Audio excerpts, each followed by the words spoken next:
Hi and welcome back to my YouTube channel. I'm with first time guest Shakiel Mahjouri from Fightful MMA. He does a lot of good similar stuff to what I do. He does a lot of previews, but he does it live. He does a lot of live shows. Hi, how are you doing? Hey, can't complain, it's snowing. I do love the snow. It's a fun time around here. It's my day off. I'm feeling relaxed, got a good rest in, so I'm happy to be doing this, man. Thanks for the invite. No problem. It's also been snowing here, but where I live, we don't really we get like the end of like the beast from the east, as they call it, from in here. Mhm. We always get like the lesser bit of it. Like obviously, you're based in Canada, aren't you? So that's kind of like you get quite a lot of it. Yeah, we're okay over on the West Coast. It's a bit more temperate. It's a lot of rain. So this is probably only the third day of snow we've had all year. I mean, including all the entire winter season. So, it's enough that you can enjoy without it sort of impeding on your like day-to-day life, traffic, stuff like that. So, Mm-hmm. it's like a fun weekend activity. Hopefully it'll be gone soon. Yeah. Um, I think first what we're gonna do, we talked a bit of it off air, but we're gonna recap last Saturday's event, mainly the main event, which Hmm. was the biggest fight of the night, as it should be. It was a world title fight and quite one of the most anticipated one because this fight was meant to happen in July and December of last year. Unfortunately, that never happened due to Burns getting COVID, I think, in July, and then Usman wanted more time to prepare. Um, what did you think of the fight itself? Like, was it as you expected it to be? It was, I had Hunter Homstek, formerly of Flow Combat, and I think the Brawl Network on my Friday live stream, One Two Punch, and I had asked them this question: Is Kamaru Usman versus Gilbert Burns going to be like the Colby Covington fight or the Masvidal fight? And I'm so happy it was the former. I thought it was going to be exciting for me. A lot of what I've been saying with my supremely amateur analysis is so long as Gilbert Burns has a game plan to keep his back off the fence, I think it'll be exciting because I don't see him getting neutralized on the ground. The only place I could see him sort of getting weathered on is against the fence line. So you saw that immediately he came out, took the center of the octagon. He basically kept the center the entire time. So that was, I think, very clearly in the minds of him and his coaches over at Sanford MMA. I didn't expect that near knockdown in the first round. It was just pure action, but you could kind of tell, and he said it in the post-fight interviews that I think he had a bit of an adrenaline dump when he got that knockdown. He Mm-hmm. kind of went in for the kill, and I actually had some people saying he didn't try hard enough, but you could see from the start of the second that he was kind of weathered and slow and Mm-hmm. plodding. Um, I didn't know Kamar Usman had that sort of power. And I think linking up with Trevor Whitman, like Trevor Whitman's the kind of guy that makes champions. And so for him to add these new wrinkles into his game was so good because, dude, I think Gilbert Burns can take a, no, he can't take the best punch, but he can take a punch. And Usman was just dropping him with jab after jab. It was so sharp. It was so quick. I think what I gathered from that fight is that Burns is definitely worthy of a title fight, but Usman is next level. Like I think the GSP conversations are a tad premature, but it's a conversation we're gonna start having more and more for because for my estimate, he is the number two welterweight of all time right now. Yeah, obviously I missed quite a lot of GS. Well, no, I missed all of GSP's fights because obviously I came into the sport quite new. So I don't think was it like 2008ish, like his prime around that area.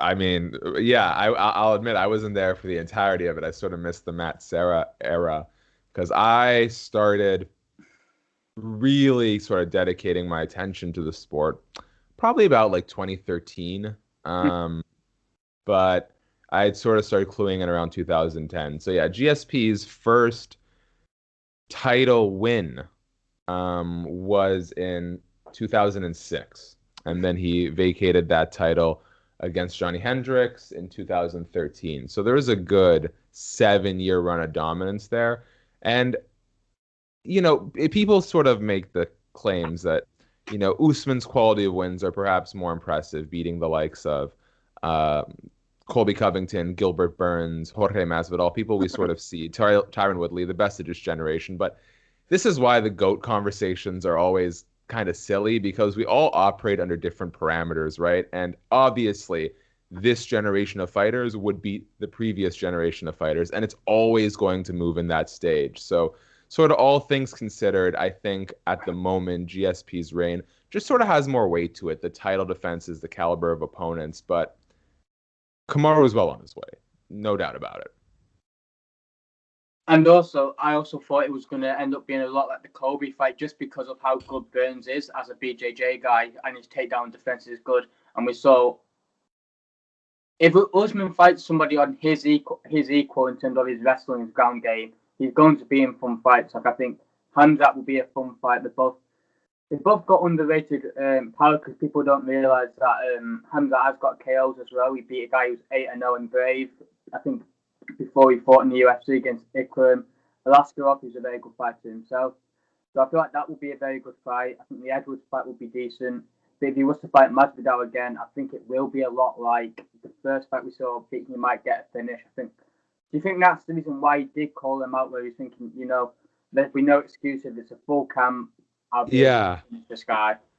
Well, I think I tweeted this out while Kamaru was either on his way into the octagon or doing the face off with Gilbert Burns in the cage. He's got the right kind of chip on his shoulder, right? Like it's a very fine line. I think in terms of like expectations and self-belief. Like Macy Barber's a gal who I think, although she has like the world at her disposal, perhaps it's a little premature to be throwing her in with the caliber of opponents that she's facing. I think Francis Ngannou suffered the same thing, where the sort of like the Hollywood hype machine of the UFC really got behind him going into that Stipe Miocic fight, and I think it sort of enamored him a little too much with his own skills and made him a little oblivious to the task that was ahead of him. Kamaru Usman knows what motivates him, and I mean, mental health wise, it can't always be healthy to be turning this sort of like anger you have towards people into fuel, but it works for him, right? Like he wants Jorge Masvidal because he wants to shut him up and he thinks he knows how he can do it. When he gets in there, he is zeroed in. So to me, Kamaru is the kind of guy who will pull, and he said as much. He said, everything you say will be used against you. So he takes this stuff and he channels it. And for some people, they might not be able to handle that, right? Dustin Poirier in the first Conor McGregor fight could be an example of that. But when Kamaru's in there, he is laser focused and all emotions are put aside. So I believe him when he says that he wants to do bad things to Jorge Masvidal. I think he said, Jorge Masvidal thinks he's Jesus, so I'm going to put him in a coffin. I believe Kamaru when he says that sort of stuff. And also, I think a lot of people say like his personality is not the best, but I feel like you hear a lot of people say, "Oh, we don't really get to see what's in the mind of these fighters." With Usman, he literally describes everything that's in his mind. We saw him in his post fight. He literally went with Burns when he said, "I think Burns was saying something like, I'm taking that belt from you," and he was saying it was actually there was no bad blood really, but Usman took that very personally. He was like, "Well, then I'm going to have to make sure that I finish you because it's all about providing for your family, isn't it?" So every fighter feels like that fighter is going to take something from their, like livelihood, their family. So that's just kind of like his thought process when people are talking like trash to him or whatever they do to him. Who do you think should be next to him? And like, do you see anybody beating him right now? Yeah, I just to go off your last point really quickly before we move ahead. I see a lot of people, you're right, sort of criticizing his personality. Here's the reality though. It's like these guys are the ones who are in there, and these girls, they need to pull from whatever it is they need to pull to perform at the highest level. Maybe Kamaru Usman's not the kind of guy that you or I want to grab a beer with. Maybe he is. I don't know. But the point is, I'm not going to sit here and judge people for whatever it is they need to get their mind right on fight night. There's crossover when Conor McGregor starts punching old men at bars and Mike Perry is knocking out old men in restaurants. That for me is where like you need to know how to conduct yourself in your personal life. But when it comes to fight night, I have no qualms with the super respectful route, the super antagonizing route, whatever it is someone believes they need to do for their own psyche to be the best on fight night is cool with me. And Kamaru, they say he's boring. He only has exciting fights 30% of the time. The same was true for George St. Pierre. The same was true at times for Anderson Silva. The same was true at times for John Jones. It's that fighting to the level of your opposition thing. If Kamaru Usman has an easy path to victory, he's going to take it because what's most important to him is legacy, championships, money, winning, and that is not worth necessarily putting on a show. How many fighters do you know whose number one motivation it is to just get fight of the night, get bloody, get grimy, are the world champions, are the ones we remember in the long term? It's almost never the case.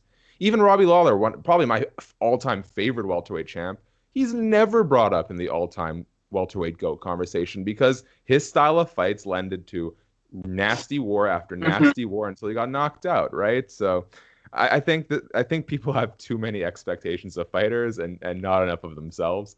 And regarding who's next, listen, I love a good WWE blood feud. I'm totally open to another Jorge Masvidal fight.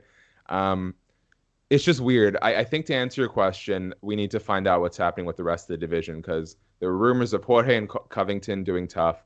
Now Dana White is pushing for Covington versus Edwards.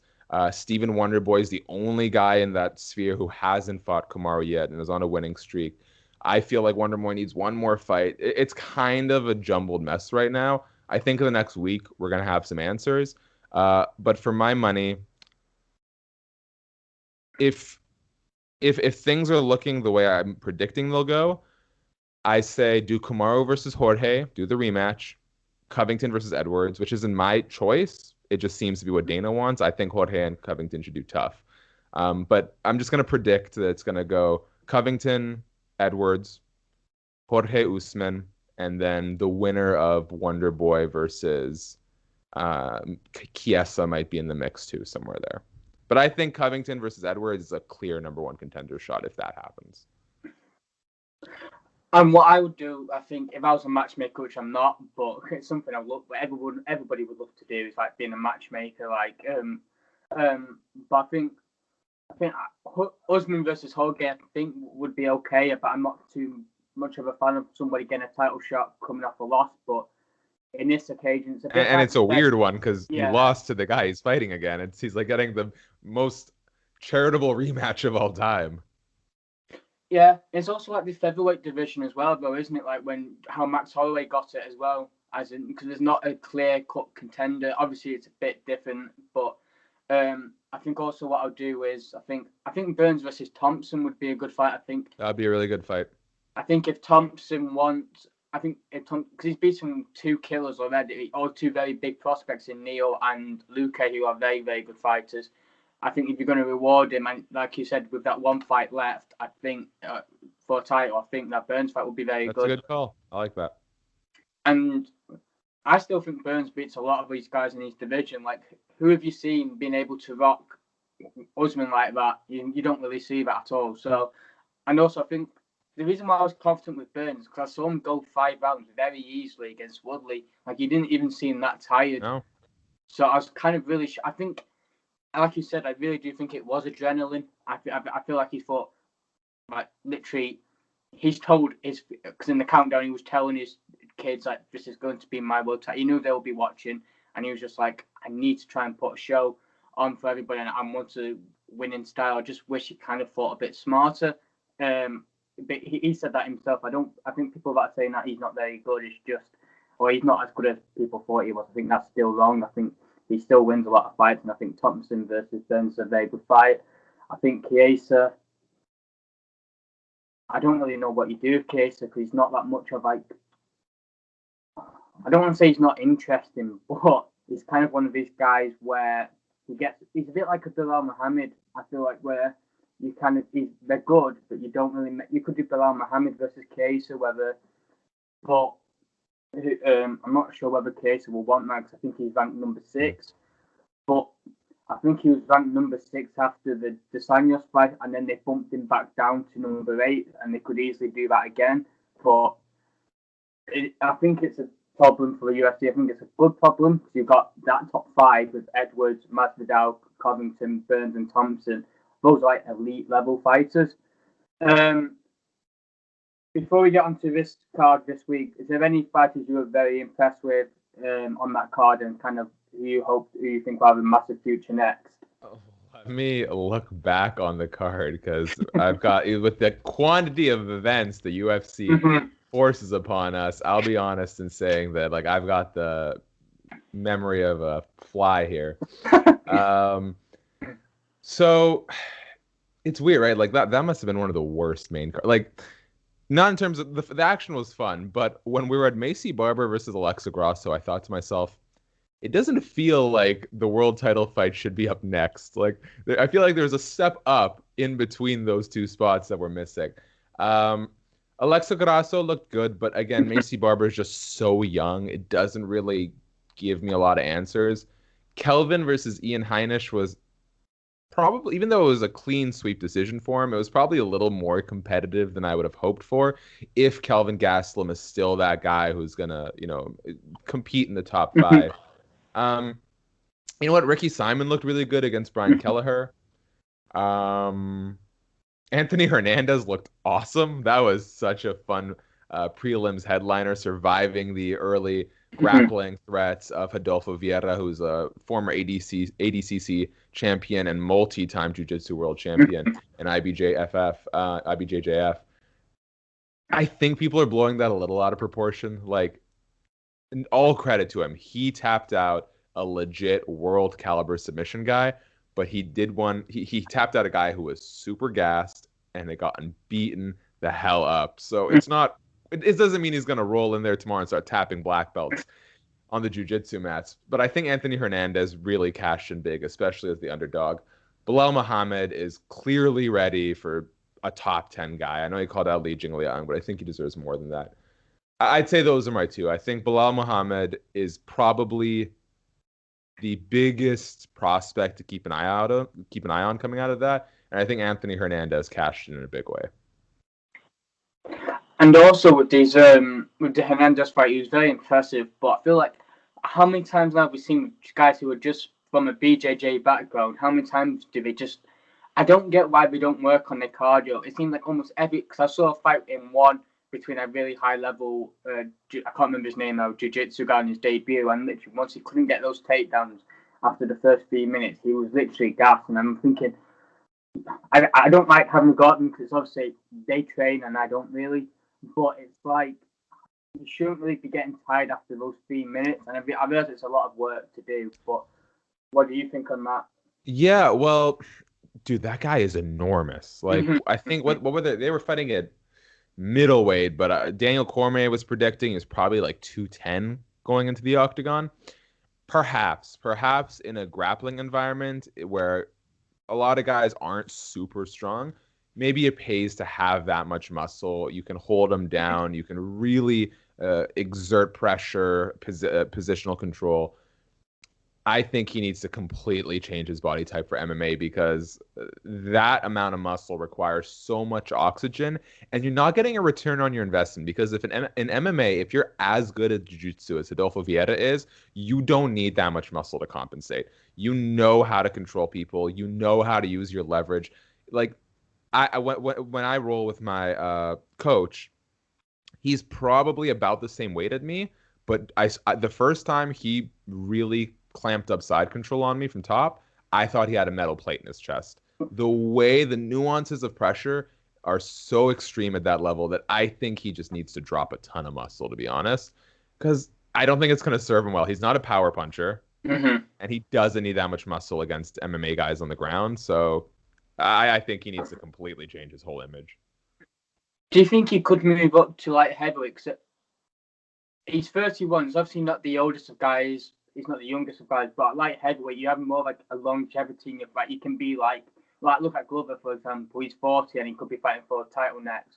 So do you feel like, but due to his body type, more importantly, do you reckon going up, you said he weighs around about 210 pounds, which is even over the light heavyweight like schedule, like 205. Do you reckon he could move up to there?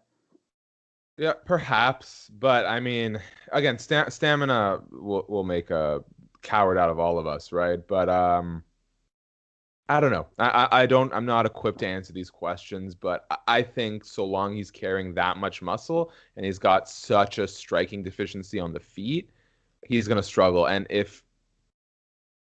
I worry that at a bigger weight class, he might not have the offensive wrestling to get people down as easily. I don't think his muscle will translate as much. He won't be able to muscle people around. So for my money, I think he just needs to really trim down his physique. I don't think like how many swole fighters like that do you really see at the top level? Not a whole lot because it's a really unsustainable body type for MMA.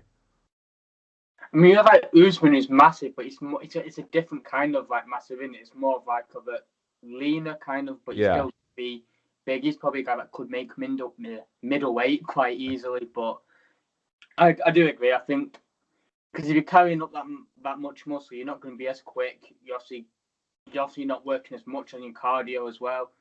So like I said, if you can trim it a bit, I think it could be a massive contender in that division because I feel like in these middleweights and even like especially if you went to like heavyweight division, you don't really see much BJJ or wrestlers, do you? Really, in those higher divisions, and you will see a lot more success.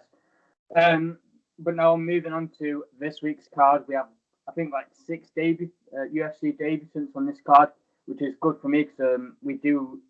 I'm a contributor to our MMA prospects, and we are doing this kind of like series now where we'll grade a fighter who are about to debut, and we'll give him a grading of either A, B, or C, or even worse, or whatever, depending on how you see this guy going and whether he's going to be a top 5 guy, top 15 guy.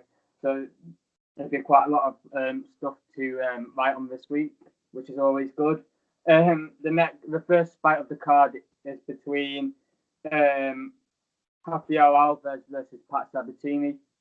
To be honest, I'm not too. I don't know. I was gonna say this is where you're probably more qualified than I am, but I will give it my best shot. Yeah, to be fair, I know Alves from the Contender Series. He had a very good victory there. I'm not too sure about Sabatini, but he's got a good record. He's 13-3. From Pennsylvania or trained in Pennsylvania.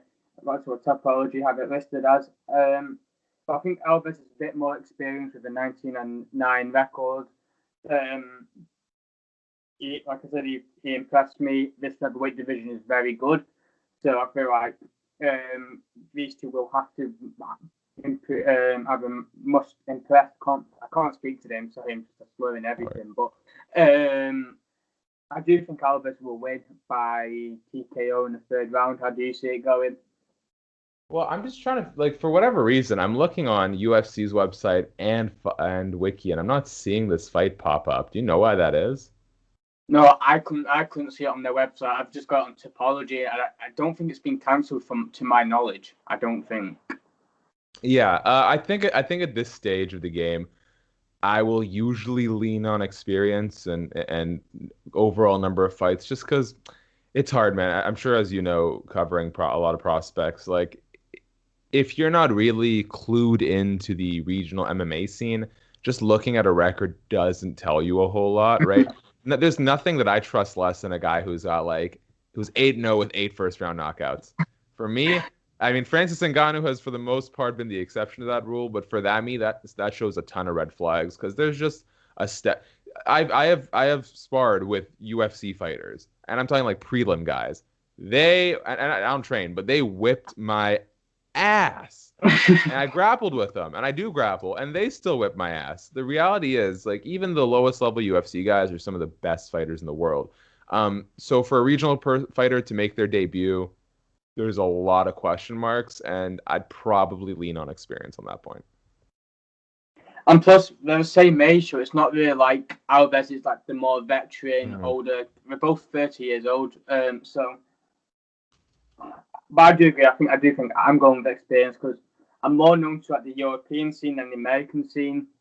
So I don't know too much about Sabatini, but it should be a fun fight. It's in the featherweight division, which is one of my favorite divisions. Most fights in that division are good. So yeah, there's nothing but action fights. When you look at the top 10 at featherweight right now, it is insane. Like pair up any 2 guys, and you get fireworks. Exactly. Next fight is between Sergey Spivak versus Jared Yeah. Vandera.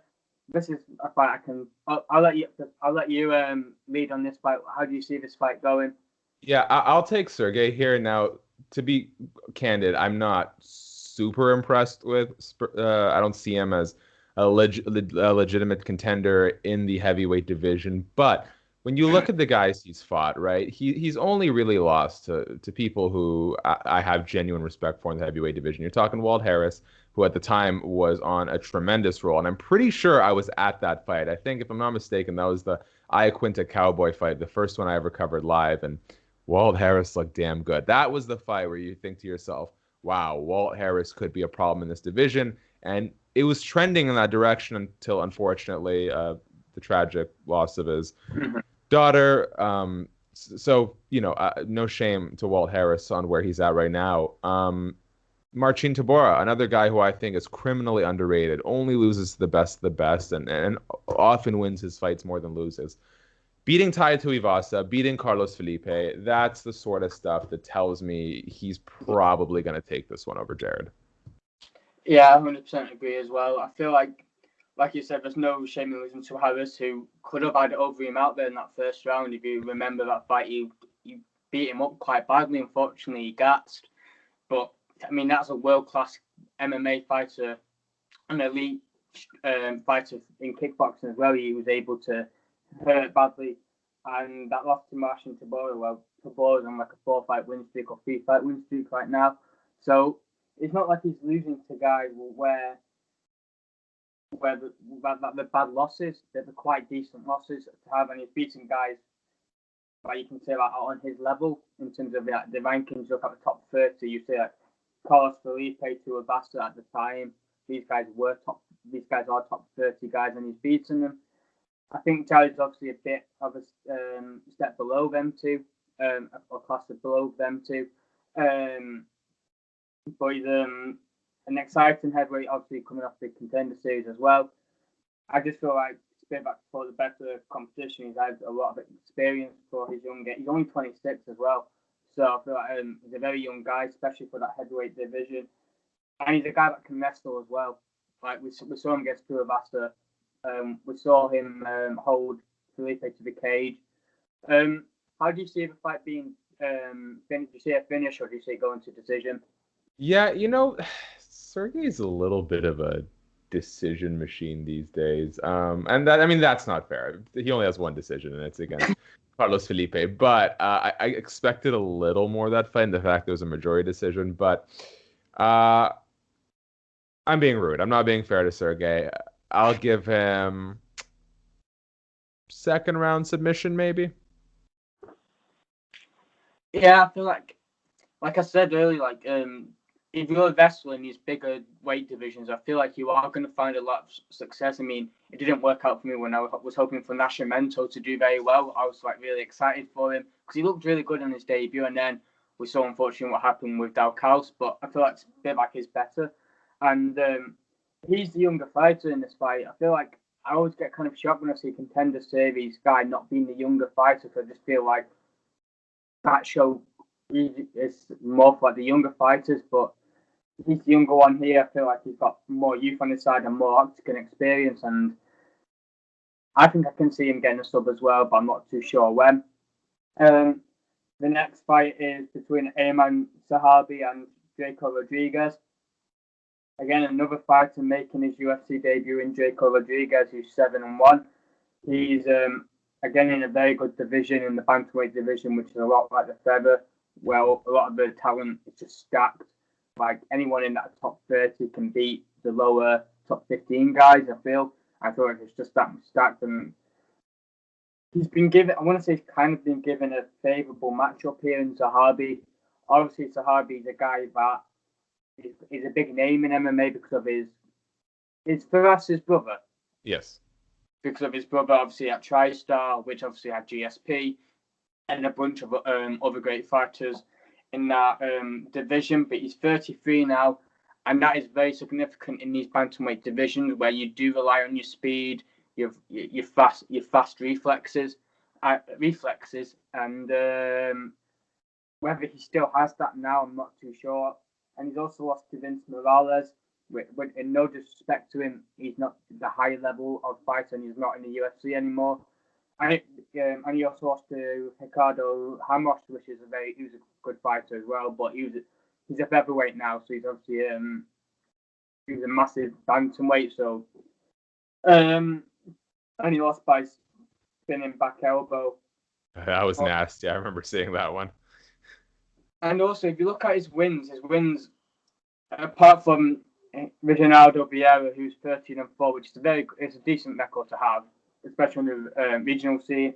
He has wins over a guy who's 3-1, 2-0, 7-8, and 0-0. Those are his last 5 wins. I'm thinking that's not really the best competition to have. And then we have Draco Rodriguez, who's, like we said, is coming off the Contender Series. Got a nice triangle choke over Manny Martinez. He was 6-1. But again, his wins aren't too impressive. He fought before the Contender Series. He beat a guy called Farad Mohammed, who was 6-13. Then he beat a guy who's 6-6, and then he lost to Tony Gravely, which is no shame in doing. Tony Gravely is a very good fighter. And then he beat guy 5-1. So they fought similar competitions. I just feel like Draco's a younger fighter at 24. I think he has a more of a higher ceiling than him, and I think he might be able to get him out there in round 2. How do you see the fight going? Yeah, as much as I hate to vote against my fellow Canadian, let's be honest, Aiemann Zahabi has not been able to capitalize on some of the expectations there were for him following a successful debut. And I think there is something, no disrespect to his quality as a fighter, but there is something to be said about what a guy who was 5-0 actually at the time prior to his UFC debut, with the wins that he had, would that guy have gotten into the UFC if it wasn't for the last name and if it wasn't for the local market? Probably not. So Aimann's up there in age.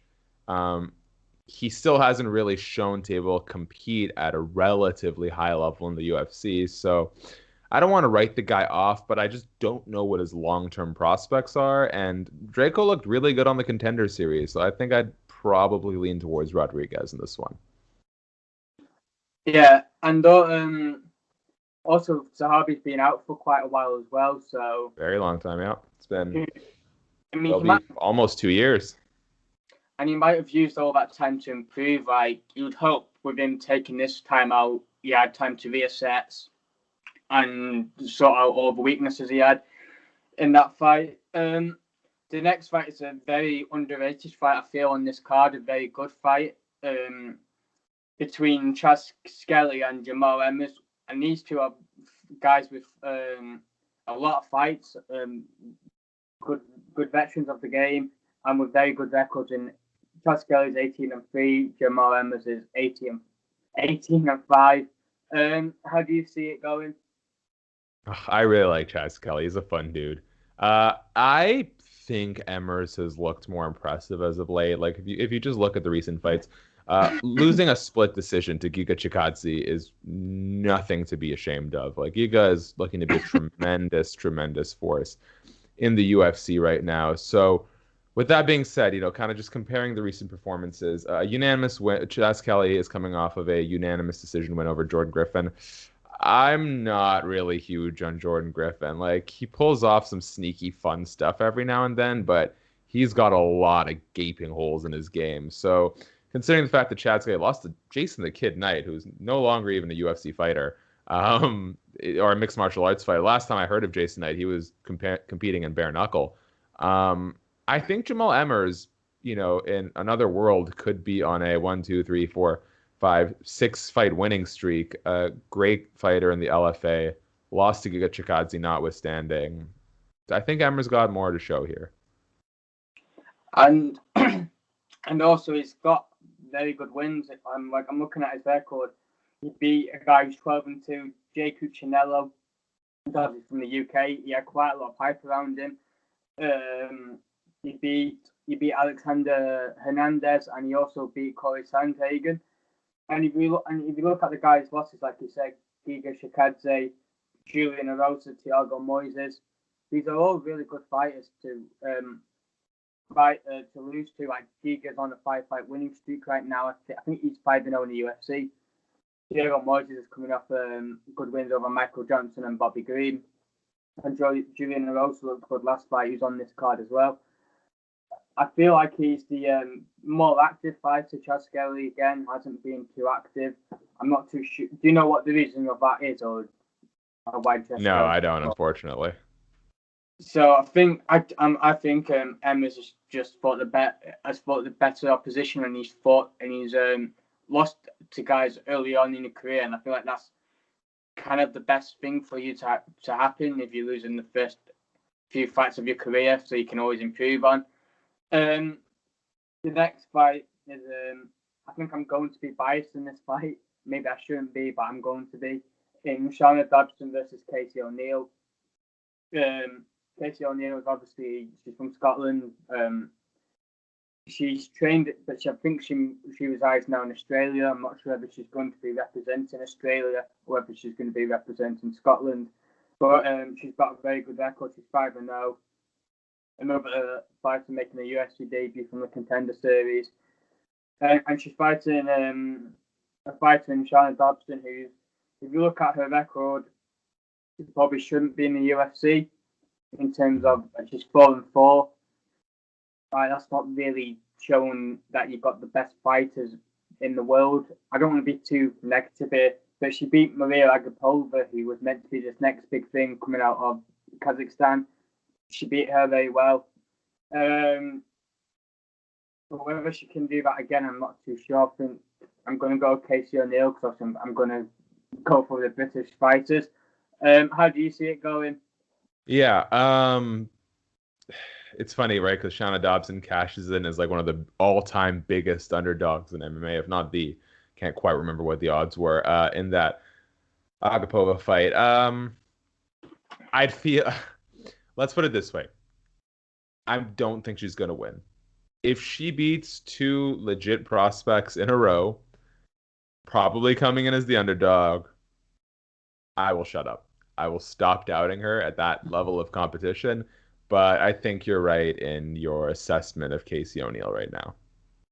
And I mean, I'm looking at Casey O'Neill's record now. I mean, she's fought better people than some of the guys who are making a debut from the Contender Series. Like if you look at, she beat a girl 2-0, 5-1, 6-3.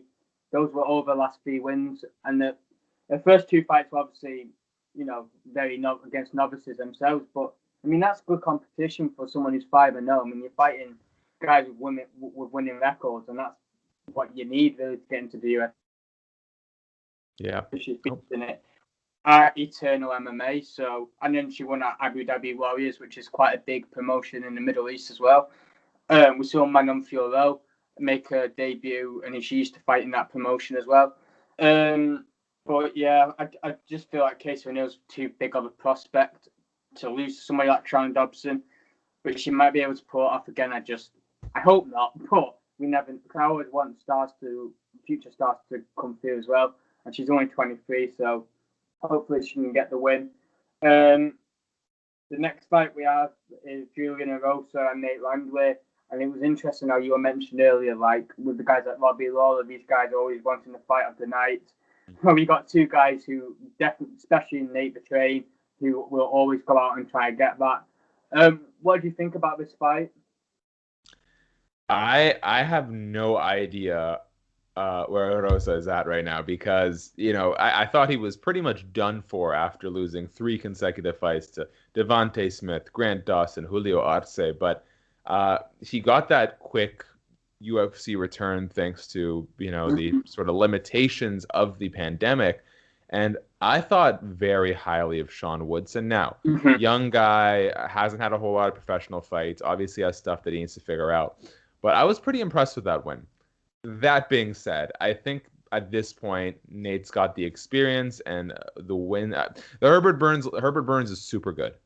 Don't get me wrong, but the fact that he lost to Daniel Pineda, who's coming off of such a long layoff, who subsequently got knocked out by Cub Swanson, for me, there are question marks all over this fight.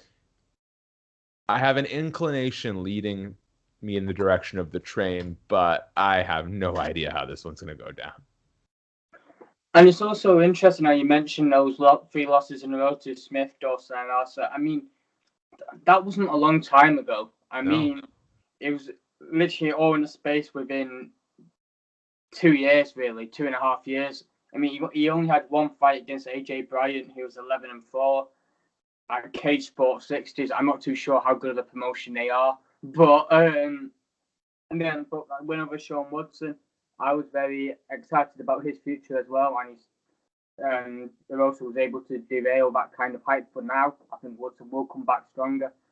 Um, but I think I'm going towards Landwehr as well. I think the win over Herbert Burns is good. I think.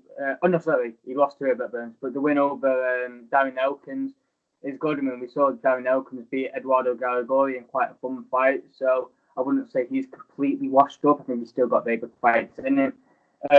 He's had more experience at this recently in the UFC, and I think this is kind of like a fight where it's just, you don't know who's going to win it, but I'm going to lean with Landwehr. He's also, I think he's a former M1 champion, or he definitely fought a lot in M1 in Russia, where a lot of the competition is very good. Like we see Shavkat Rakhmonov, who's a very good fighter from there, along with many other good fighters from M1. So the competition is very good. So I think he will win. I think he'll win by decision. I think it'll be a very fun fight, just knowing what his style's like. Um, the next up we have Eddie Wineland versus John Castaneda. They're both coming off losses. I think John Castaneda lost to Nathaniel Wood, a fellow Englishman, which is definitely no shame. And Nathaniel Wood is very good. I mean, he had a good fight against Kenny. Some people thought he won. I mean, I thought Kenny did win that fight. I do struggle to see it going for Wood, but I mean, Kenny's a top 15 guy and he's doing a very good fight against him. And Eddie Wineland, I think last fight was to Sean O'Malley and he got killed badly in that fight. And he's 36 now in that bantamweight division. Like I said, it's like, how much does he have left? What have you seen from Wineland like in the past? Because obviously I'm not too familiar with him apart from really the Sean O'Malley fight. Really, like, do you think he can do well in this fight? Yeah, I mean, like you said, it's definitely easier at the heavier weight classes to stay competitive at a longer time. Like Jan Blachowicz, a guy who had a huge late career resurgence. Glover Teixeira, incredible how he's primed himself for a title shot. At his prime, Eddie Wineland was a star. He was the inaugural WEC bantamweight champion. At the same time, inaugural, while a nice feather in the cap does not always mean you're going to be the best for very long, because then you start seeing sort of an influx of competition. But for a long time, Eddie Wineland was competitive. I think by the time he got to the UFC, you sort of started seeing that break apart, because he was 18-6-1 in his last WEC fight. But once he got into the UFC, he went, let's see, he went 5-5. 6. Okay, so he's 6-8 right now in the UFC. So a lot of his prime was predating the UFC. I think he is getting up there in age. I think getting knocked out by Sean O'Malley, who again, great striker, but I don't know. He is getting up there in age. His UFC run has never been stellar. I think a lot of the fact that he is still in the UFC, I think, is a credit to the strength of his early WEC career. So I'd probably lean towards Sexy Mexi in this clash. Yeah, I think I put on social media. I told you like a prediction picks, right? And on the video, I just completely forget I made those picks and I go with the other person. But I think I am going to stick with Wineland here, just because. I mean, I'm looking at the guys he's lost to: Alejandro Perez, John Dobson, Johnny Eduardo, Callaway, Henin Barao, Joseph Benavidez, and Uriah Faber. I mean, those guys are, especially Benavidez, Barao, Faber, John Dobson, all these guys are very good fighters, and Castaneda hasn't fought that kind of guy for that so long as well. So, and also Ronnie Yaya as well, who's a very underrated fighter. Like, a guy who doesn't really get mentioned much, but he's a very good fighter himself. So I think I'm going to go with Wineland, but I'm not very confident. But I think there's a lot of these fights where they're very kind of like 50-50, which is what you want on the card. But for prediction-wise, it's just a bit of a nightmare, including this next fight in the lightweight division between Drakkar Klose and Luis Pena. I want to be kind of biased for Pena because I'm half Italian, but he doesn't really. Even I know he was. At this point, you have some sort of connection to every nation on earth, dude.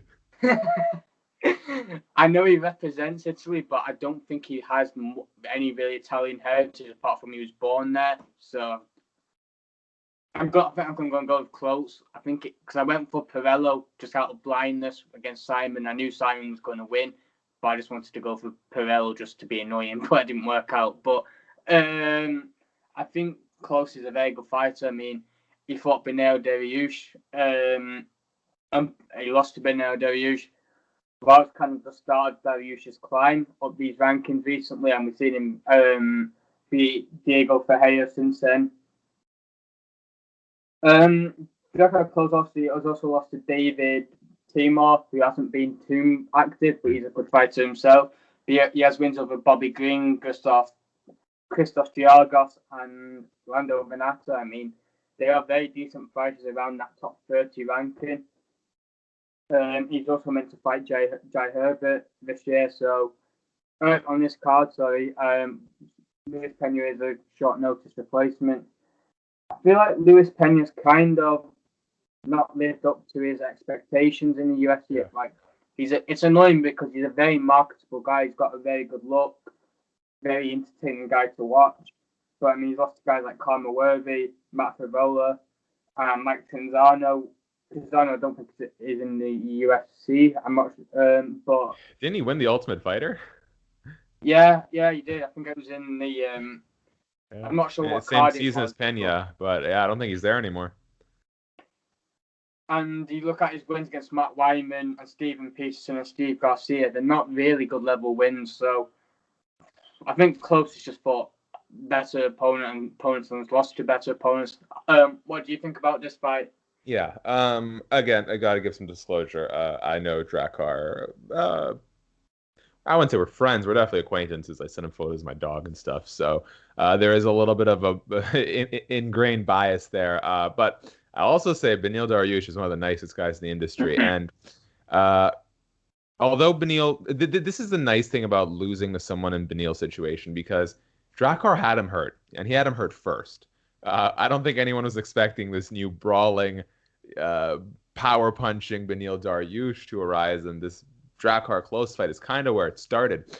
But I think that loss has kind of aged well because Beneil Dariush is now has beat Drakkar Klose, Diego Ferreira, and Scott Holtzman 2 by finish. He's poised for a serious jump up in competition in the lightweight division. So I think if Drakkar Klose can come out and win this fight, it puts him in a pretty decent position. As well as, I think Drakkar, in victory or defeat, he often looks really good. And I think that was the case with the Beneil Dariush fight. Luis Pena appears to have a very versatile game, but there's still holes in there that again, with my level of analysis, I can't pick out. I don't know if it's judgment related, if it's, like a well-roundedness, but not at a high enough level. I'm not sure what it is, but just going off of, recent history, Drakkar Klose has lost to a guy who could very easily find himself in the top 5 of the lightweight division soon. Luis Pena's losses have not aged as well. Kama Worthy, terrific striker, but he's coming off of a loss to Matt Favola. I think this is probably Drakkar Klose's fight to lose. And that might be very dangerous for Klose as well, because we see a lot of fights where you feel like, oh, how can you lose this fight? And we saw against Pacquiao versus Roundtree, like you thinking, a lot of people like, there's no way Marcin will win, and then he comes out and then beats him in the second. So I feel like if you're a fighter that's got more pressure on you and you've got against a fighter, I mean, that might be fighting for his job. I mean, that's the most dangerous fighter there can be. So, but I do agree. I do think Klose is going to win, but I think it'll be a good fight. I think it's another fun fight on the card. And another 50-50 fight that's going to be on this card in the featherweight division is Jared Gordon and Danny Chavez. I'll let you break down this fight. Yeah, Jared Gordon, obviously a fan favorite. His personal life story is just tremendous to listen to, and the way he's bounced back from adversity in both his private life and in the octagon, man. He's been in some real wars. When you look at the level of competition he's lost to, it's nothing to hang your head low about. Diego Ferreira, a top guy. Charles Oliveira, his last loss, now primed for, at most one shot away from a title fight. Danny Chavez looked really good against TJ Brown in his UFC debut, but that was at the very onset of the UFC's return during the pandemic, UFC 252. He looked really good in that fight, but I didn't know enough about TJ Brown to gauge what that means. Jared Gordon is super experienced, and for the most part, he's only lost the best. So he's coming off of a win. Clearly, he still has it in him to compete in the UFC. I'll probably take, and he's actually surprisingly, it may not feel that way. He's the younger fighter going into this one. I think Jared Gordon probably is gonna emerge with his hand up. Yeah, I'm leaning towards Gordon as well. I mean, Danny Chavez did have a very good win against TJ Brown. He seems quite an entertaining guy on the mic as well. Like he's not some little trash talk, but I think he just sounds quite cool. Like a really cool guy to talk to. But like you said, Gordon's story is very detailed. Like a lot of people know what he's been through, and how well he's come back. And he's lost to Charles Oliveira, and then he was able to beat Chris Fishgold. So these are that's a decent name over here in the UK. I mean, that was a guy who's coming off quite a bit of hype from Cage Warriors. I think he was Cage Warriors champion in the featherweight division, and that was a very good win to have for Jared Gordon. And he's fought the better competitions, and he's got more experience. So yeah, I think I'm going to go with Gordon as well. On to the next fight. Again, I'll try not to be biased, but I was just thinking you were going to say that. In Andrei Arlovski versus Tom Aspinall, which topology having the main event of the prelims. I'm not too sure if that's 100% correct. There's a bunch of different layouts for this card, so.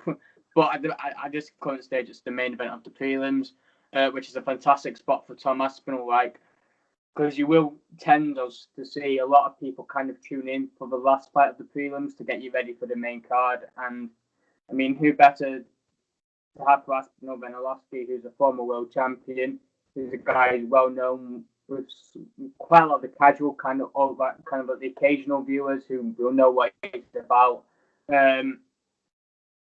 The only thing with Aspinall is I want to be on the hype train, but his two wins he's had are against guys who are quite small heavyweights. I mean, like Alan Bado, I think, fought at light heavyweight, and his debut win. I can't remember who he fought in his debut. I think it was Jake Collier. Yeah. And who fought at middleweight. So I feel like he's. UFC have been very smart with how they've matched him. They've given him guys where they know he's going to look good against. I mean, this is a guy who's trained with Tyson Fury. He's one of the best technical boxers there is. And I feel like if you work with guys like that, he's teamed with Darren Till as well at Team Kaboom. I'm not sure. I think I've mispronounced that, but Calbon or whatever it's called. But I do think he's going to win. I just feel like Arlovski has gone through a lot of damage. I know he's beaten quite a lot of these prospects. Like we saw him beat Tuivasa, Panabouza in a very close fight. But I just do think now, like he's 42 years old now. Like you're thinking, what does he have left in this division? Like he's got wins over Felipe Lins, who's a good fighter in the PFL, but hasn't got any wins in the UFC. So, like, how much do you rate that? He beat Ben Rothwell, which is a guy who's similar to him in terms of veteran status.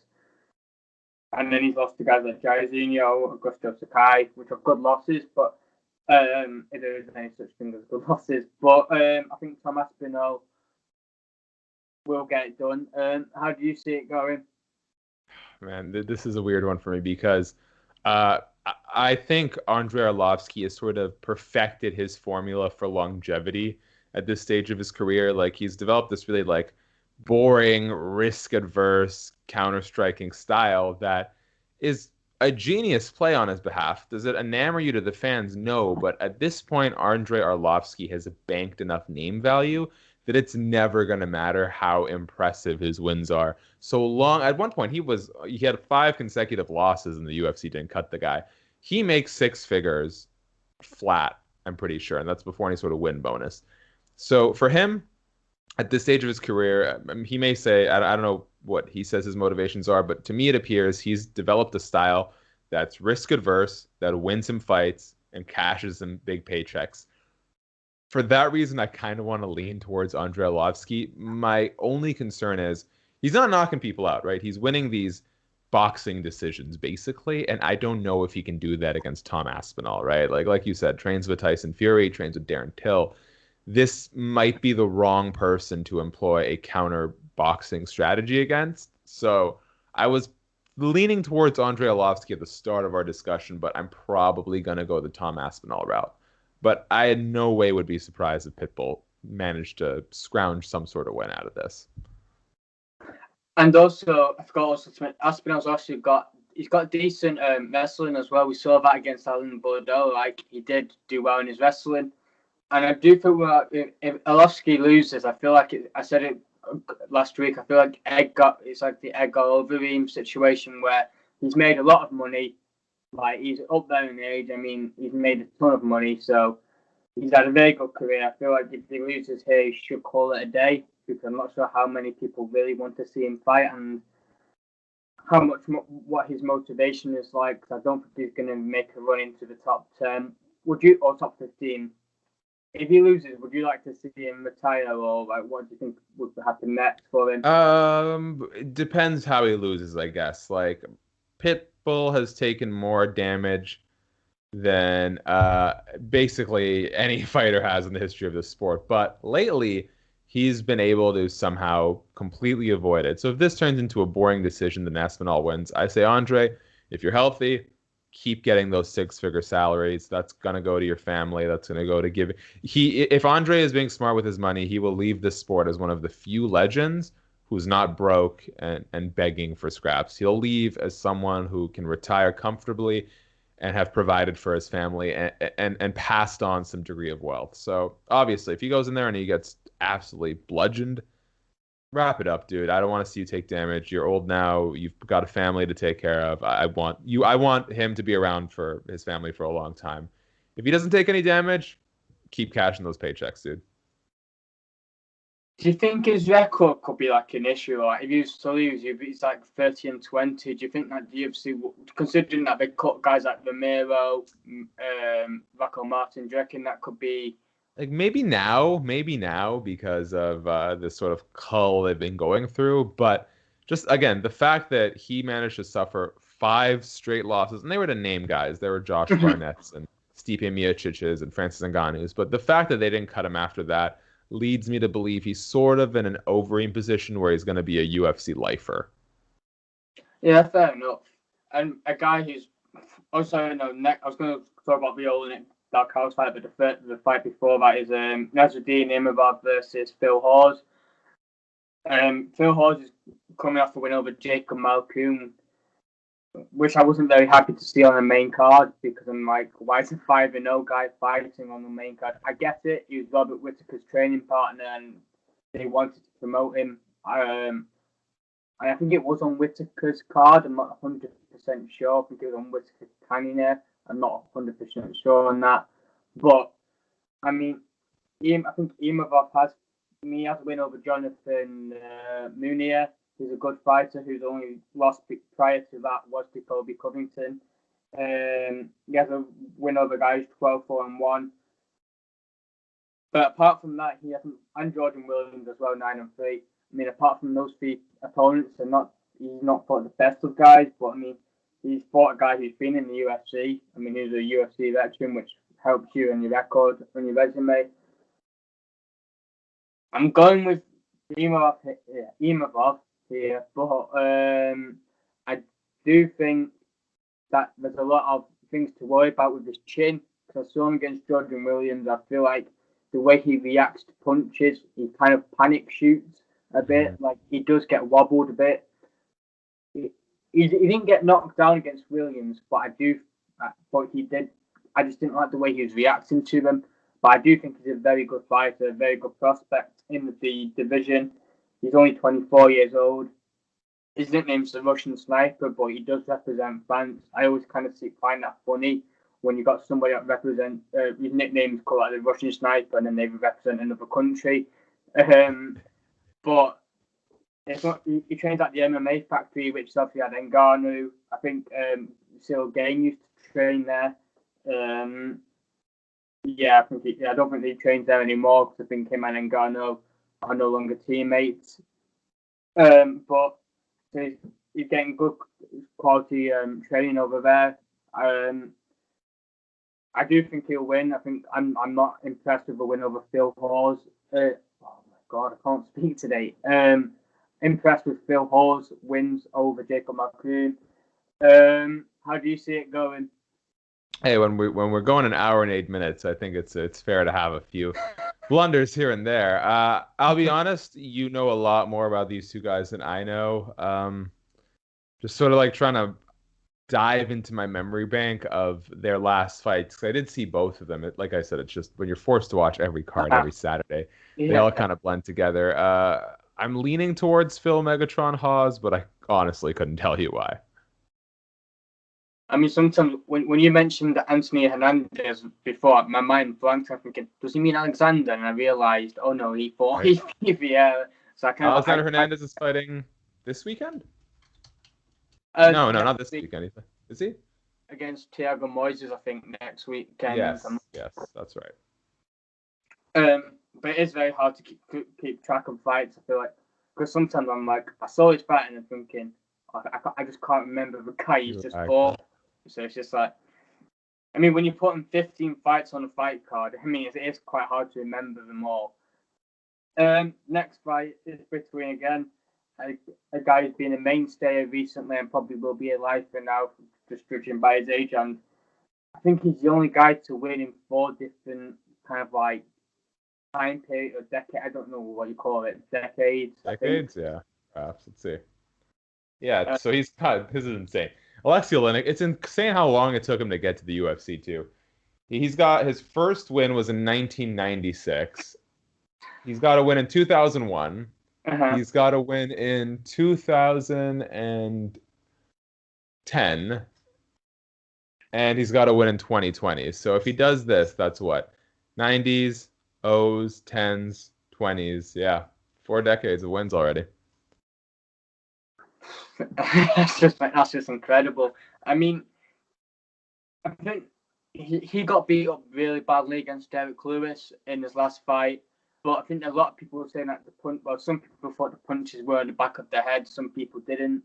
But I think people say now that kind of like the camera angle of that fight has been kind of like it's different, so that people don't be able to see the end of how the punches were landing. But I do worry when I see a guy who's 43 get beat up that badly, and how he's recovered. And I mean, I went against Chris Delcaus in his last fight against Nascimento because I thought, well, a guy who's younger, he's got good BJJ against a guy who's predominantly a striker, and I felt like, a lot of heavyweights aren't kind of used to that style. But he went in and just blitzed Nascimento. He beat Parker Porter, which they're not the best of wins. Whether those are wins enough for me to go with him to be Oleinik, I'm not too sure. But I mean, I know he's got a 10-3 record, which you think, I mean, it's not bad, but I mean, I don't like it. I've never been a huge fan of this heavyweight division just because I feel like outside of the top 5, maybe of the level of these fighters, especially below the top 15, are not too great, and it's so hard to kind of like get a read on fights whether you just don't know what kind of shape they will be.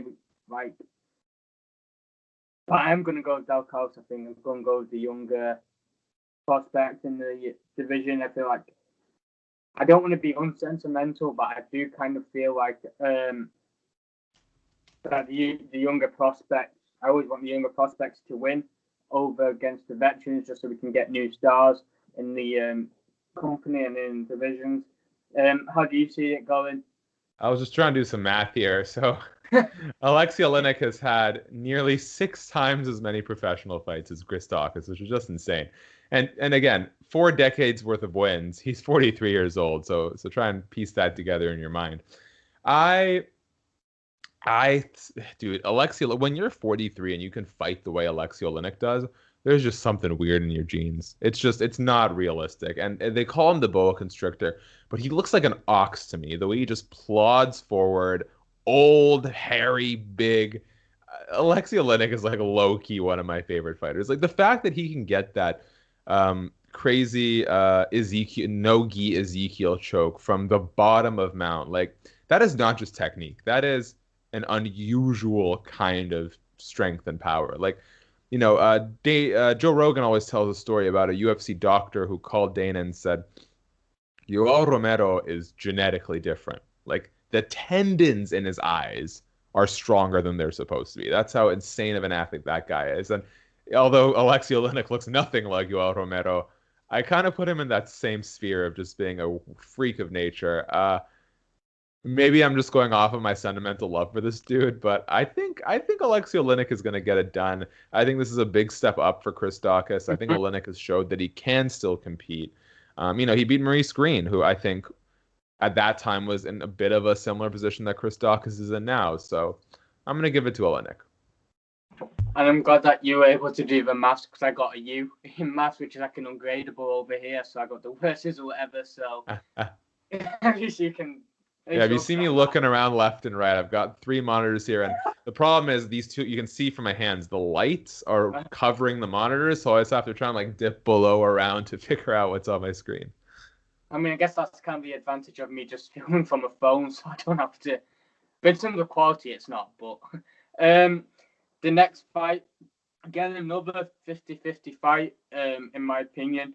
Well, no, not really. I can't just contradict myself there. But I think Darren Minner versus Charles Rosa is a decent fight. But I do feel like Charles Rosa will get it done. I feel like there's a certain level of fighters that Charles Rosa will beat. Like, I mean, he's coming off wins over Kevin Aguilar. Manny Bermudez at the time was a very good win.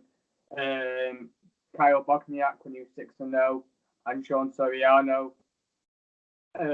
And I feel like Derek Minner is those kind of level of competition, and I do feel like Rose will win by decision. I mean, the guy is a very good BJJ guy. I mean, he was able to escape Bryce Mitchell's twister attempts. Like, I think there was a time where we thought Bryce Mitchell was going to get that twister in, and he did very well to defend it.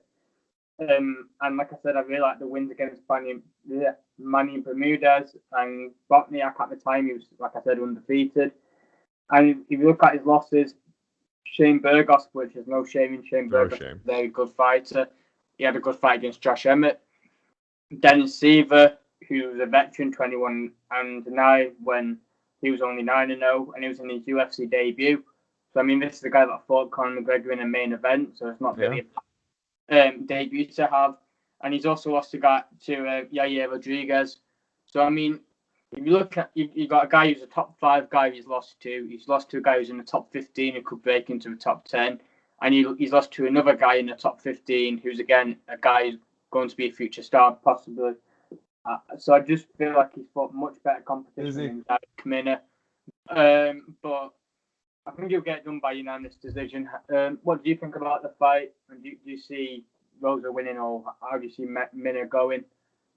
I'm completely on board with you. I think thus far in his career, Rose has shown very good potential. He's with a strong camp over at American Top Team if he is still there for this training camp. And like you said, getting out of those positions with Bryce Mitchell, those twisters were legitimate attempts. And so he clearly has a strong grappling defense. He not only that, he can work himself out of really bad positions without freaking out.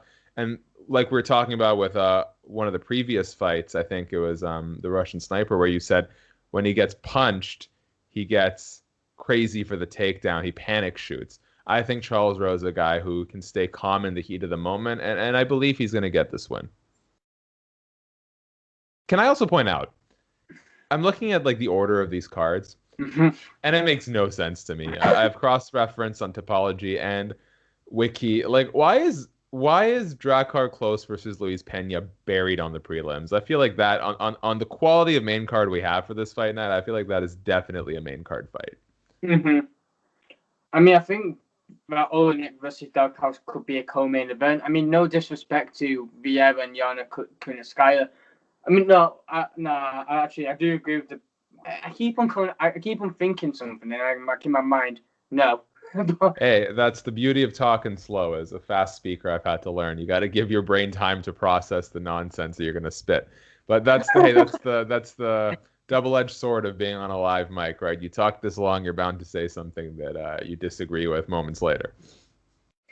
Yeah, because I mean, Topology I'm not too sure about the rankings where these two girls are, but they have Vieira as number 4 bantamweight and Kunitskaya as number 8.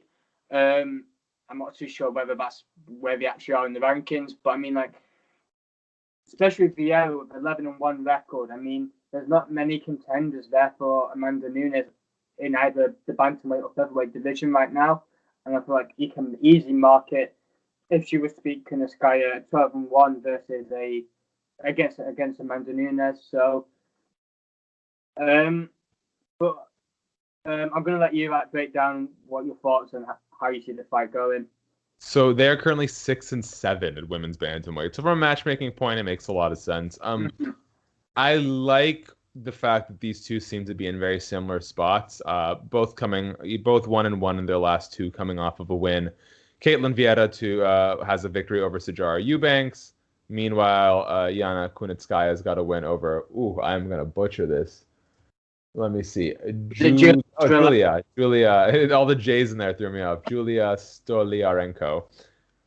I'll probably go with Yana here. I think she's gotten more experience at a high level. Obviously, that Chris Cyborg fight, well, although it was a first round ground and pound loss, at the time, before Amanda Nunes stepped into the game, it was looking good for Yana for a moment there. She seemed to have enough power to sort of control and avoid being dominated by Chris Cyborg in a short spurt. So I don't know if Caitlin Vieira has the strength to keep Yana grounded or kind of keep control of her. In the same vein, Yana's been in this game for a really long time. Like, she's 31 years old. Don't let it fool you. She's been competing professionally since 2009, compared to Caitlin's 2014 debut. I want to say Caitlin Vieira at this point is probably the more evolved fighter. It's just a consequence of when she got into the game and the success of her win-loss record up until this point. But there's something I like about Yana. I'll give it to Caitlin Vieira. I think her losses have aged very well. I think she's more of a modern, complete fighter than Yana is. But I wouldn't be surprised if you see that savvy veteranness kind of play into certain wrinkles of the fight. And also, like, if you look at their last 2 wins, I mean, none of those opponents really are very good. I mean, not the best ranked people. I mean, Sturenko did. I think she fought on the Ultimate Fighter, didn't she? On the featherweight Ultimate Fighter, I believe. So. And then she never got called back. And she did get called back on short notice against Yana. And Sijara Eubanks is 6-5. I mean, that record isn't the best to have. Well, I mean, before that fight, she lost to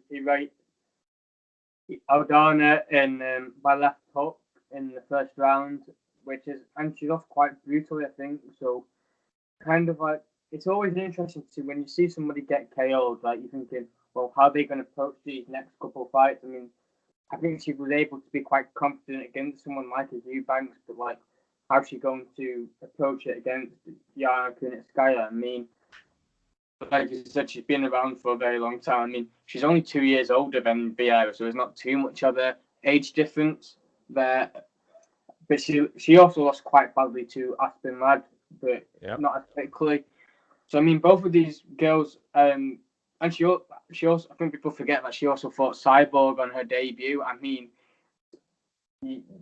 talking about just being given one of the toughest debuts he can have. Yeah. I mean, doing it to one of the most dominant women's fighter there's been, until Nunes was able to beat her, and she got KO'd in that. So I mean, both of these I've lost by KO quite recently. I mean, she also lost to Tonya Revenger by rear naked choke. So I mean, she does get finished. Like in the last three losses, apart from one of the losses, she has been stopped. So I mean, that could be kind of something Vieira will be confident about, thinking, well, you know, she if she can take it to the ground, she might be able to get a submission there because she's lost to an armbar, rear naked chokes, and she's also been KO'd twice. So I I do feel like that damage will amount, and I do feel like Vieira could get it done by round three. Do you see this fight ending in a finish, or do you see it? No, I think it's going. I think it's going to be 15 rounds, and I don't think it's going to be particularly exciting. I mean, I think I don't want to be too harsh on the women fighters because a lot of them have been good recently. But The straw. Let me say this. Yeah. The straw weights bang. Uh-huh. The straw weights throw down. Once you get up there into the bantamweight, flyweight, featherweight spot, it's usually not as much fun. But the straw weights throw down. Yeah, that's exactly what I was going to say. I mean, the flyweight division is they're interesting now, but that's because a lot of these strawweights have gone up to flyweights. I mean, you look at Grasso; she's doing well in that division right now. Because I just feel like they're technically better. I mean, if you're looking at the top 15 of that strawweight, I mean, they're very good. I mean, any of those top 15 can get a big win in the top five. I mean, we saw great performance from Rodriguez over Ribas. I mean, Ribas was meant to be the next big thing as well, man, and Rodriguez was able to have close fights against Esparza. I mean, like the talent pool in that division is so good. I mean, but I think in the flyweight division, like I said, it's interesting. I mean, they got Madden Fiorello, who I think is a very big prospect coming out of that. I think the issues I have with the UFC scouting recently, I feel like the European scouting is quite decent. I feel like they're signing a lot of fighters who are quite experienced, who are 13-0, 10-0, who have fought good opposition. But I feel like maybe you have more of a say, like in the Canadian scene and the American scene. I feel like they keep on signing these guys who are 4-0, 5-0. I mean, this is even when after they've done the Contender Series fight, they will still be like 6-0, 5-0. I mean, they're not signing guys that are fully developed yet. They keep on signing these guys who are very green. I think maybe with the Contender Series, they should do give them like a 5-fight contract maybe, so they can get experience, and then if they improve, and then you sign them. Like, what kind of your thought process on that? Yeah, well, we saw especially with the pandemic, them leaning a lot on these Contender Series guys. I liked what they did with Greg Hardy, where they sort of gave him a developmental contract of sorts. The UFC knows their business model better than I do. It seems like they're ready to push out a lot of the aging fighters and bring in new stars, and that makes a whole lot of sense. The sport's evolving very quickly. I wouldn't be upset to see that. At the same time, I don't know how much additional paperwork the UFC wants to deal with, for lack of a better terms, and in the sense of signing these guys. I think the other problem too with that, at the rate that the UFC throws on fights, if you don't take the Contender Series guys and immediately turn them around into a UFC fight, you're gonna lose a little bit of the star power there, right? Like the early seasons of the Contender Series were fun because you had guys you knew from the regional scene. They get a fight in the UFC or in the Contender Series, and then you have some sort of vessel to promote them with. I worry that if you keep them out of the UFC for too long, they're gonna kind of lose that star power that they gained. Yeah, for their careers, it's the best thing.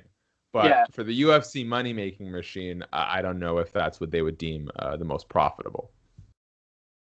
Yeah, it's just I don't really want to crap on the company too much, but it's just like I feel like I think the Contender Series has been a success in terms of it's had very good fights, but I mean, apart from maybe like Alex Perez, who I think has had the most notable success from that promotion or that contender series, would you deem it as a success, or like, what are your kind of thoughts on the series as?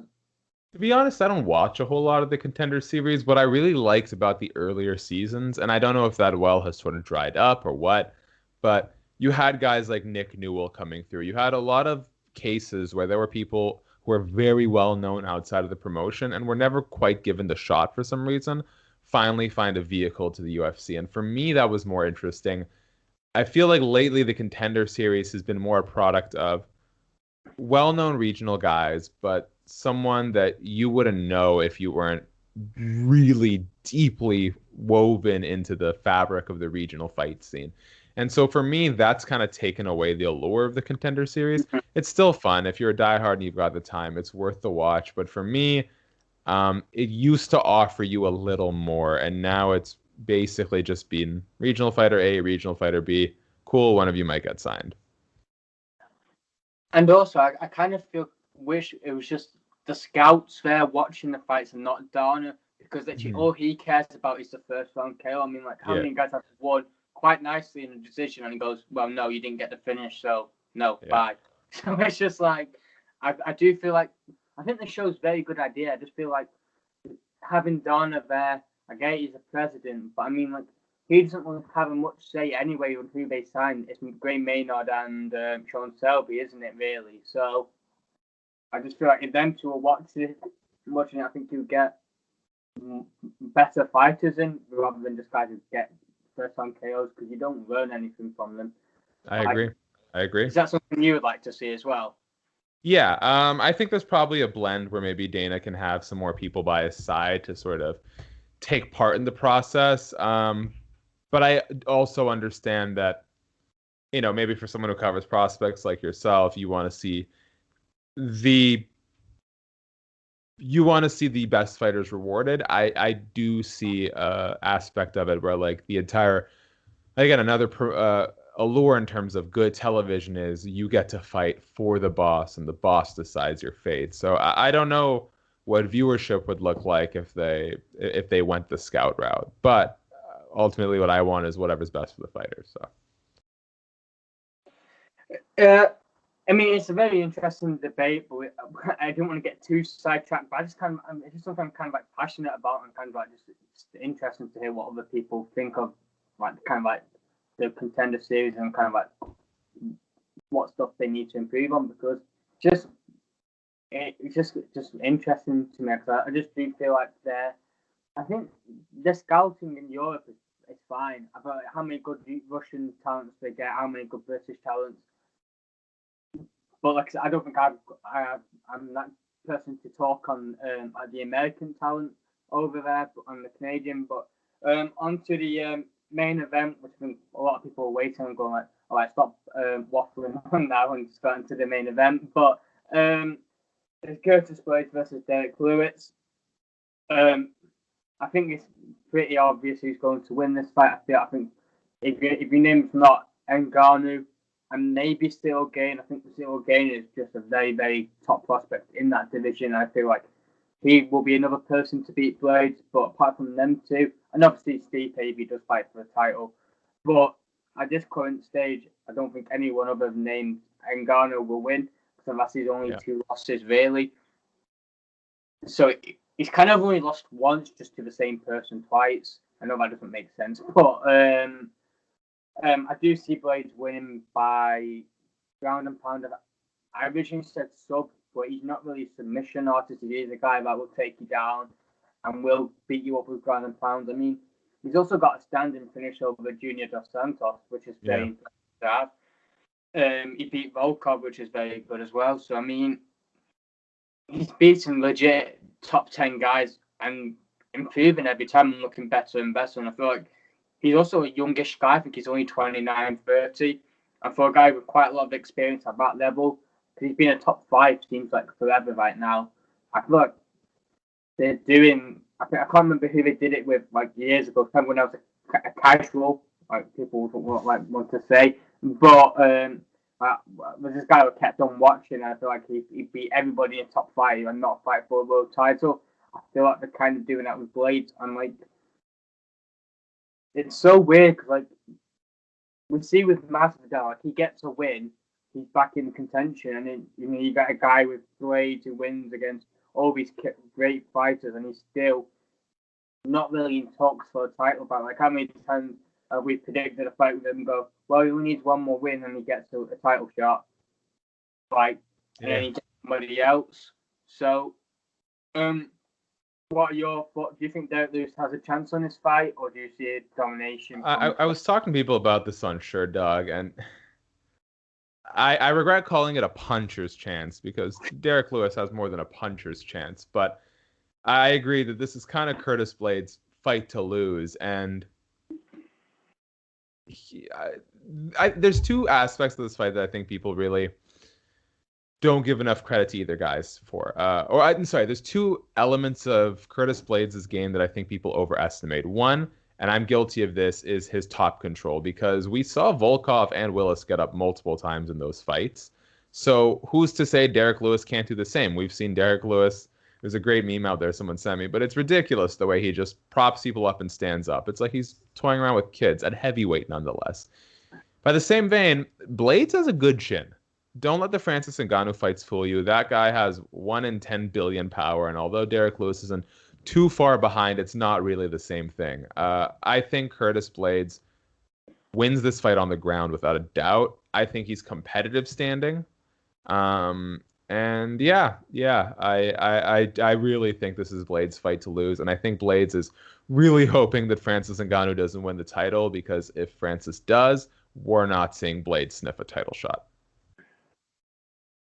And also, I mean, as good as Lewis is, he's also he's not good. Like if you look at the Latifi and Ivanov fight, I mean, he could arguably have lost those fights. I mean, especially against Ivanov. I mean, Latifi is not even a big light heavyweight, and he struggled against him. And Ivanov, I think he's one of the toughest fighters there is in the UFC.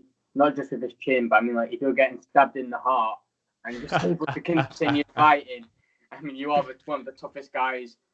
I mean, he is from like kind of like a really tough Eastern European country, which is known for being tough anyway. But he did very well against Lewis. I just feel like Blaydes is levels above Latifi and Ivanov, so I do think he can get the stoppage here. That's the recap of this week's event. Before we finish, we just want to talk about a couple of things. Like, obviously, you're part of like a massive like Fightful, which is big for wrestling, big for MMA.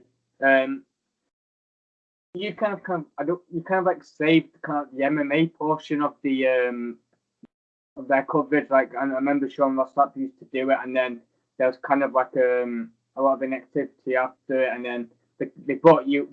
Did it kind of like brought you in to do like kind of like a reboot, kind of like what was kind of after? Basically, like, you know, Fightful was in its original state a pro wrestling and a boxing and an MMA website, and if anyone's familiar with like the pro wrestling online community, Sean Ross Sapp has really become one of the voices in pro wrestling media, and with the success of pro wrestling, sort of that takes away attention from the MMA side. And so I was formerly with Bloody Elbow and MMA Mania, and they brought me on to sort of take over the MMA end and try and figure out what works. And it's honestly, it's a long process, and there's a lot of trial and error, because I think the MMA crap market is a lot more crowded than the pro wrestling market, which is funny considering to think how long pro wrestling has been around for. But, you know, I've come on, and if you haven't already, you're watching this, guys, please head over to youtube.com/FightfulMMA, hit that subscribe button. We're trying to have fun with it. We found some of our most successful content to be stuff like UFC fighters reacting to backyard brawls, UFC fighters reacting to Conor McGregor's trash talk, lists, stuff like 10 fighters who are missing from EA UFC 4.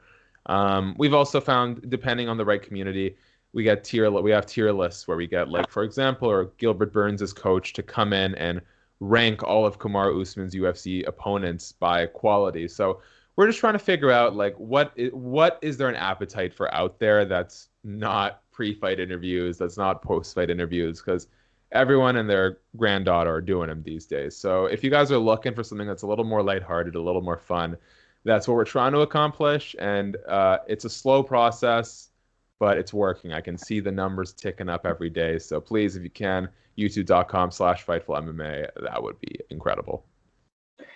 Yeah, they're doing a very good job, and also you do live streams. Like, how do you find doing them? Like, do you enjoy doing them? Like, yeah, they're fun. So I have a Friday live stream show called 1-2 Punch. It's also available on podcast after the airing. It's news talk. It's the biggest headlines of the day, but we try and keep it down to 45 minutes tops. And we put a little twist on it by assigning winners and losers of the week. So whose stock went up, whose stock went down. Fighters, promotions, whatever the case may be. I mean, Gina Carano got handed a big L last week after getting booted from The Mandalorian. So that's fun to do. And every week we got someone from the media in there, which I like because you know what you're getting. Sometimes with fighters, you don't get the most exciting content. Sometimes you do. But, when I hit up James Lynch, when I hit up Aaron Bronstetter of TSN, Shaheen Al-Shadi of The Athletic, like these are guys, and so many more. These are guys I know. They know what they're talking about, and they're fun to listen to. So that's always a really reliable show.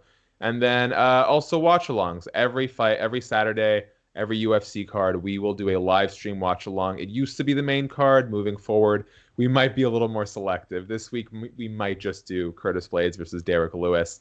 But it's a great chance, especially during the pandemic, if you can't get together with people to watch fights, hop onto the live stream. We'll be watching them.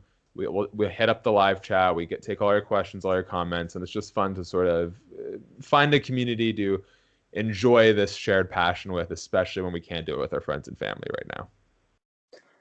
Exactly. I mean, that's why I kind of started doing this. I started doing it during lockdown, and I try to make them as entertaining as I can. Predictions, I know that they can be generic, but I will try and make a little comment in there. But it's just I want to make it more like it is today, more like a chat about it, within the predictions, just not here's our prediction, there we go, bye.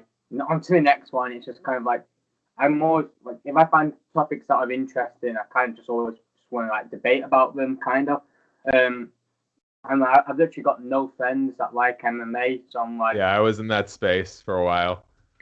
So everybody, my brother's I don't get how you can talk just to random people on my because I was because when I first did it, I interviewed Michael Rodriguez, and I was literally so nervous, I'm stuttering, I'm just thinking of any sort of questions, we've all been there. Every time he answered a question, it was just yeah, and it would be 10-second pause, but I feel I'm getting a bit better now.